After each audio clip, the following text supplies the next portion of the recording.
એડેલેડની રસ્તાઓ પર ટૂંક સમયમાં ઢોલ તાશા અને લીઝમની ગૂંજ સંભળાશે.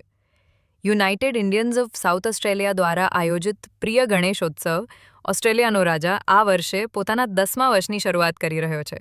30 અને 31 ઓગસ્ટે થનારા આ ભવ્ય કાર્યક્રમમાં 15,000થી વધુ ભક્તો અને મહેમાનો ભાગ લેશે. આ વર્ષે વિશેષતા છે 21 ફૂટ ઊંચી ભવ્ય ગણેશ પ્રતિમા અને સંપૂર્ણપણે પુનઃપ્રક્રિયાએ યોગ્ય એવા કાર્ડબોર્ડથી બનેલી પર્યાવરણ મિત્ર સજાવટ. આ ઉત્સવ સૌ માટે નિઃશુલ્ક છે અને સમગ્ર દિવસ પ્રસાદની વ્યવસ્થા રહેશે. આ પર્વ ધર્મ અને જાતિની હદોને પાર જઈને તમામ સંસ્કૃતિઓને જોડનાર છે. સાઉથ ઓસ્ટ્રેલિયા સાથે વિક્ટોરિયા, ન્યૂ સાઉથ વેલ્સ અને ક્વિન્સલેન્ડમાંથી પણ અનેક ભક્તો ઉપસ્થિત રહેશે.